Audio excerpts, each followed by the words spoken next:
Deadline Day coverage show. I'm here joined by Bruins GM, Hey. Blackhawks GM, Hey. and Devils. Hello. So we're just going to be talking about some of the trades that happened today, our opinions, and who we think the real contenders are in the BSLE. So we're also going to talk who the winners and losers of today are. So first trade was from today. These are all from today, these deals. So to Columbus, Clark MacArthur, and to Dallas, RJ Umberger in a third. So guys, what do you think about that one? Dev, do you want to go first?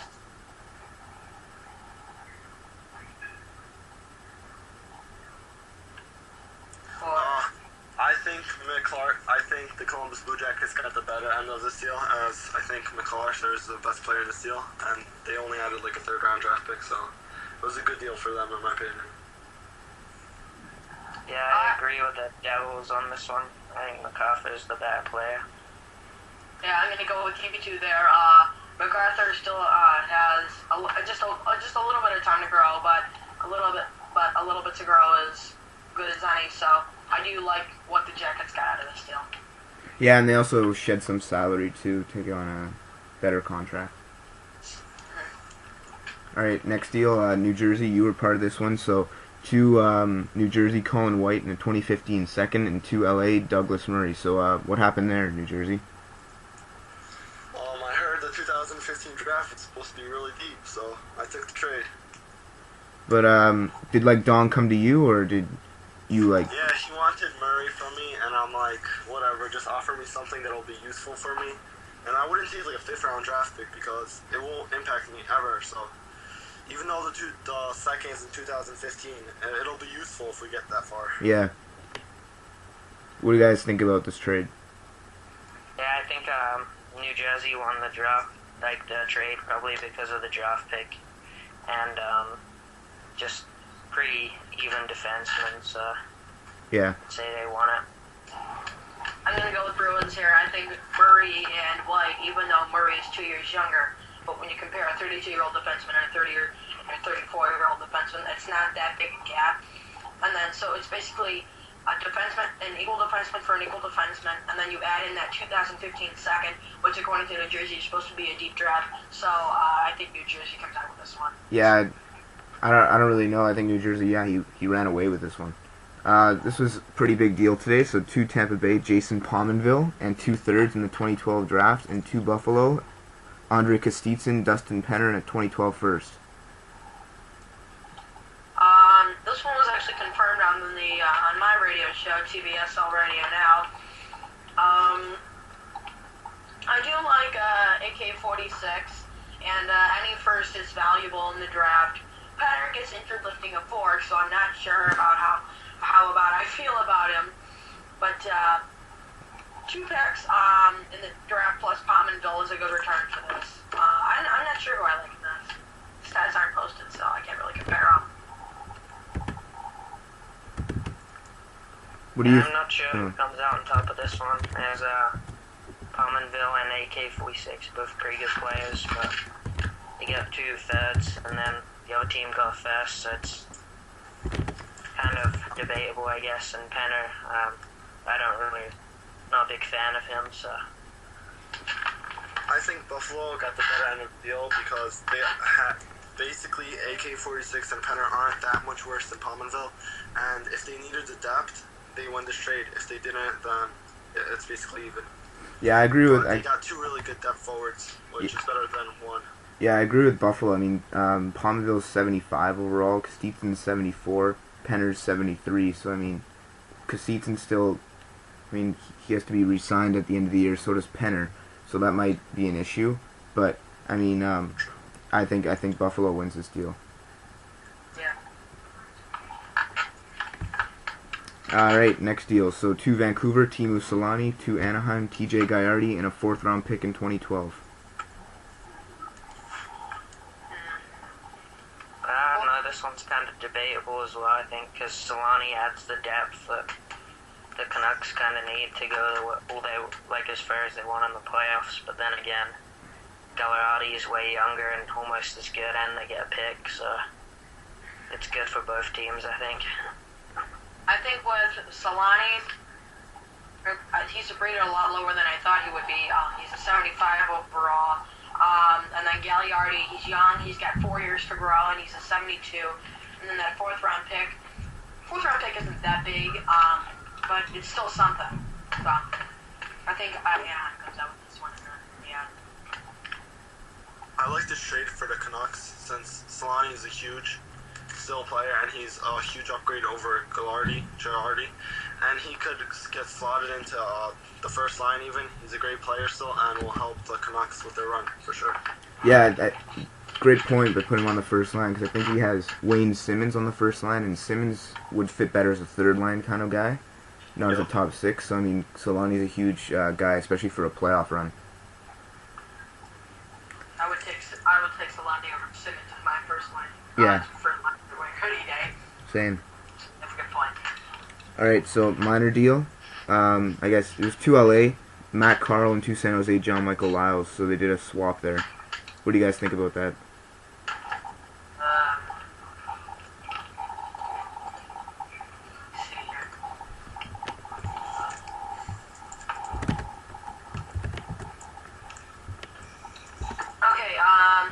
Well, both of these players have hit their peak. They're both 74 overall, so I think this is one of the more even trades when you look at it, but Carl is 4 years younger, and LA is obviously win now, win every single game you can mode, but so is San Jose. I think LA wins this deal in the future, like when it comes down to it, with that 4-year age difference, but right now the trade's even. Yeah, I think I'm going to have to agree with Hawks here. I think it's really even too. Well, San Jose Sharks got in more of an offensive-minded defenseman, even though I'm not sure why they did that with Boyle and Burns. And the Kings got a more defensive one back. Yeah, I mean, that was basically the deal, swapping an offensive defenseman for a defensive guy, so. Alright, so. San Jose Sharks have a nice back line. Yeah, it's true. Well. It's true. So does LA. I mean, Doughty, Seabrook. Yeah. Alright, so the big deal. This deal didn't happen today, it happened yesterday, but it's probably the biggest deal of the past 2 days. 2 Boston, Rick Nash and Vinny Prospel, and 2 Columbus, Tyler Seguin, Brad Marchand, and Adam McQuaid. So Boston, you want to walk us through what happened there? Like, did he approach you with a trade? And you know what I mean? I approached him because I was looking at it, and Seguin and Marchand are both great young players, but they're not putting up the points I need for my playoff run. So I was really interested in getting a big name right winger for my top line and my run. So I approached Columbus as they're probably not going to make the playoffs, so I just thought I would give it a shot to get Rick Nash, and I managed to get him, so it's kind of what I was looking for, just to get more points and a more offensive top line to make a better run. Yeah, I mean, he's a pretty big-time scorer on that right wing. Yeah, I think it will help as putting with Lucic and Bergeron as my first line will be a pretty strong line for my playoffs. I like this deal because for both sides, Boston really gets a great push here with Nash, as he's a huge upgrade over Seguin right now. But the Columbus Blue Jackets have a really, really good future, as Seguin's only 20 and he's already 78 overall, which is higher than Taylor Hall, which I'm surprised. And they also got Marchand, who has an 85 shot, 76 playmaking, which is really good for a second line. And overall, Columbus is the winner here, I think, because Seguin is gonna hit 80 in the preseason next year, and Seguin, I don't know, his potential's mad sick. I like this deal for Boston in the short term because Nash, well, he's Nash, and then Prospel, he's a lot older than I thought he was, and I understand. I think you just waived him. Do you lose? Yeah, I waived him because I couldn't fit the cap hit in, unfortunately, but I just wanted to do the deal for Rick Nash. Yeah. I think you lose one great player, one good player, and one okay player in Sagan, Marchand, and Boychuk, respectively.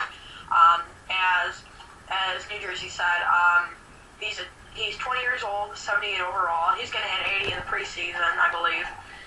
Marchand, 23 years old, 73. That's not bad either. And then Boychuk, he's a pretty okay defenseman. I mean, he could fit a bottom line on like a tanking team, so or maybe like a middle of the pack team. The thing is that whenever you're trading for a star player, you're always gonna have to overpay because you're not the only team bidding for him. I mean, I'm sure there's other teams going for Rick Nash, and obviously Boston just had the best offer. That's very true.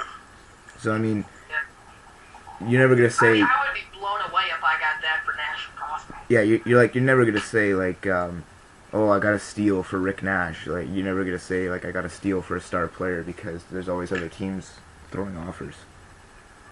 Yeah. All right, so from today, who are your guys' winners and losers, or from the past 2 days? It's hard to gauge because there have been so many trades. All right, well, I got as my winners and losers, or my winners, anyways. I got Columbus and Boston. Boston, obviously, because they got that elite forward they have now, and they're definitely in line to make a big cup run. They also got Eric Johnson from me for Tuukka Rask. So Tuukka Rask was like their backup, I guess, and to get Eric Johnson for that cup run, they're one of my winners. Also, I got Columbus getting Seguin prospects, and they got Jake Gardner for me as well. So they're my winners. Yeah, I'd have to agree on that with both of them being the winners, as Columbus really shaped up with a good young setup with Seguin, Marchand, and Gardner. And Boston, obviously, we put two big-name players in our lineup to make a good cup run. I have to agree with you all there. Both teams got a lot out of that trade, and then Boston obviously added. Boston and Columbus both added in separate trades, so I think Boston and Columbus for this. This trade deadline. I agree again. Boston also got Eric Johnson for Tuukka Rask, basically in their main deal. And this is really good for the Bruins because Tuukka Rask was their backup, so he didn't lose much while gaining a stud defender to match up with Chara, which I think was great too. Yeah, I agree. I mean, some of my losers from today, though, are Washington and Montreal. They didn't make any deals, and these are teams that are, like, trying to gain points in the East and, like, you know what I mean, be that top team, and they didn't make any trades. No idea with that. Yeah, I'd have to agree, and I think Philly as well as them too, just because they were trying to push for a stronger winger, but they didn't manage to get him. Mm-hmm. I think the Wings should have added some more stuff to their team, too. Yeah, I agree. Especially because Detroit just lost Valtteri Filppula for the year. Yep. So they should have made a trade to yeah, they need someone really to make a replace serious him. run. They need someone to replace him. Yeah, I'd agree with that as well. So if you guys had to choose a cup final right now, who'd you choose? I think Vancouver from the West is going to make it, and I'd like to think that from the East I could do it, but who knows? This is a tough one.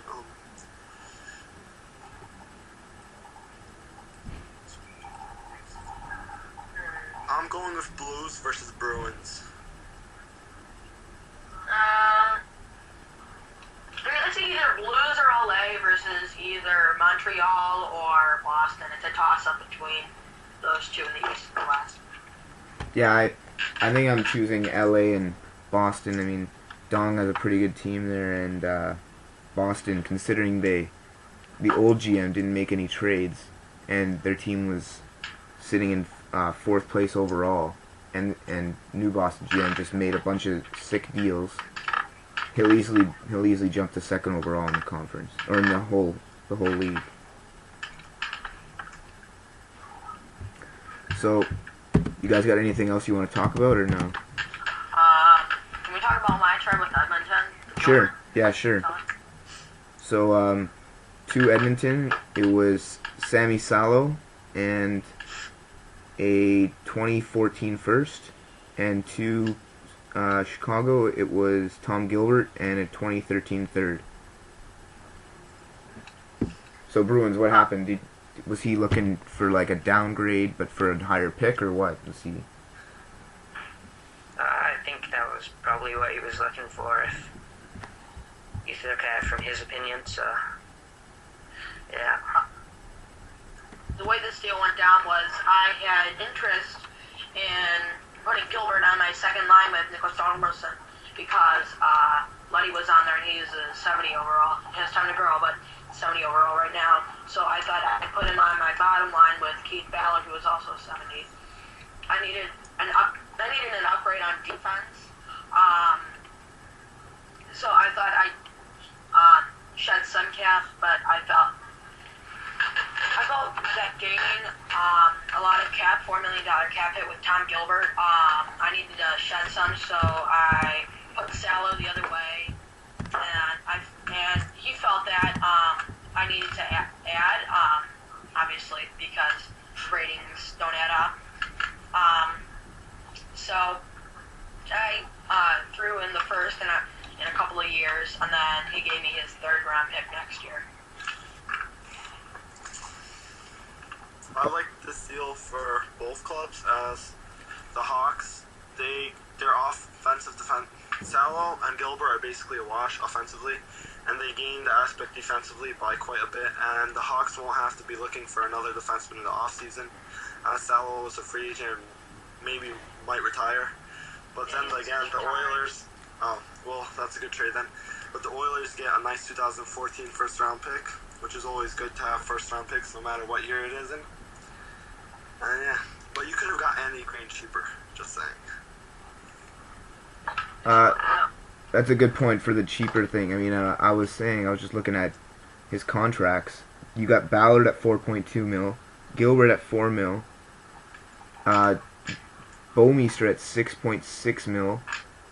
So I mean, you're locked into some kind of bad contracts there.